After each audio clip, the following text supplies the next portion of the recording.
All right, here we go. Welcome back to Mountain Time Story Time. Welcome back to Mountain Time Story Time. We are in chapter 3 now. Miss Armstrong, my mom's friend, she's already been in the hospital with her broken leg. And now we've already figured out that Mom is the one who has to run the Christmas pageant. And she is just so excited about that. And so now we have to get the Christmas pageant started. But Miss Armstrong was trying to run everything from her hospital bed, and then she said that some people, or mostly the same people, always got the same parts. But it's important to give everybody a chance. That's what she was saying. She told my mom over the telephone. Well, the fire's starting back up again. Let me tell you what I do. Mother sighed. And she turned off the oven or the stove under the pork chops. All right, Helen, she said.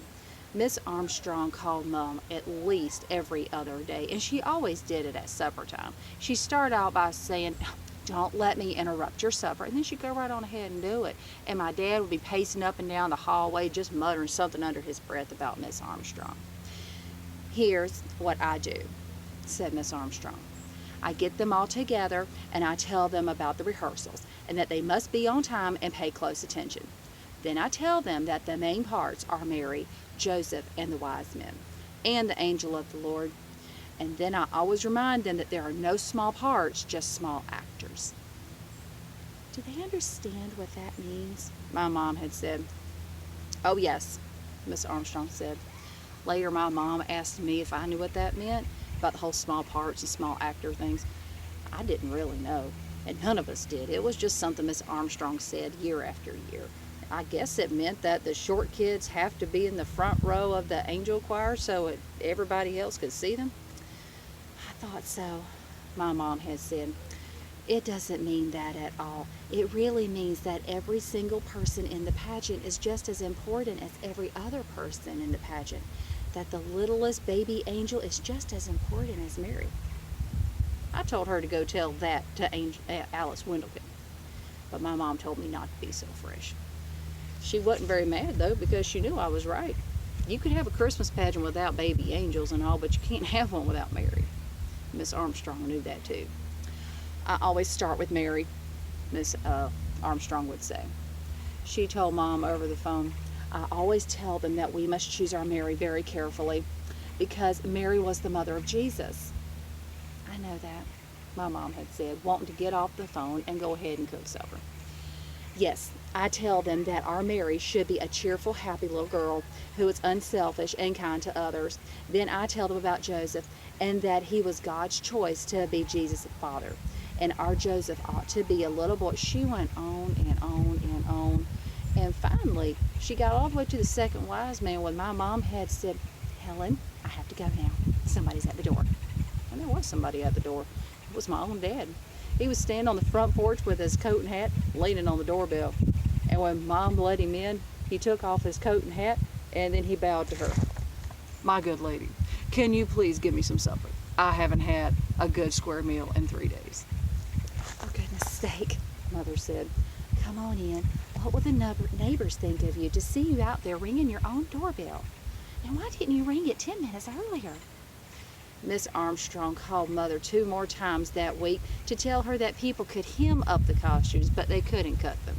And to tell her not to let the angel choir wear lipstick. And by Sunday, my mom was sick of the whole operation. After church, we filed in to the back 7 pews along with 2 or 3 other Sunday school teachers who were supposed to keep everybody quiet. It was a terrible time to try to keep everybody quiet. All the little kids were tired, all the big kids were hungry, and all the mamas just wanted to do was go home and cook lunch, and then the dads wanted to go home and watch football on TV. Now, this isn't going to take very long, my mom had told us. My dad had said it better not take very long because he also wanted to go home and watch football on TV, and he also wanted to eat. He said he hadn't had a decent meal all week long. First, I'm going to tell you about the rehearsals, Mother had said. We will have our rehearsals on Wednesday at 6:30, and we're only going to have 5 rehearsals, so you must try to be present at all of them. What if we get sick? But you won't get sick. Mother had told him, which was exactly what she had told Charlie that morning when Charlie had said he didn't want to be a shepherd and that he would be sick to his stomach if she made him be another one again. Now, you little children in the cradle room and the primary class will be our angels, Mother had said. You'll like that, won't you? They all said yes. What else could they say? The older boys and girls will be shepherds and guests at the end and members of the choir. Mother was really zipping right along, and I thought how mad Miss Armstrong would be if she knew how much Mom was cutting out. And we need Mary and Joseph and the 3 wise men and the angel of the Lord. They aren't hard parts, but they're very important parts, so those people must absolutely come to every rehearsal. What if they get sick? Said the same little kid on the front row. Kind of made you wonder what kind of little kid has such an interest in being sick. They won't get sick either, Mother said, looking a little cross. Now, we all know what kind of person Mary was. She was quiet and gentle and kind, and the little girl who plays Mary should try to be that kind of person too. I know that many of you would like to be Mary, but of course we can only have one Mary in our pageant, so I'll ask for volunteers. And then we'll all decide together which girl should get the part. That was pretty safe to say, since the only person who ever raised her hand was Alice Wendelkin. But Alice just sat there chewing on a piece of her hair and looking down at the floor, and the only person who raised her hand was Emma Jean. That's crazy.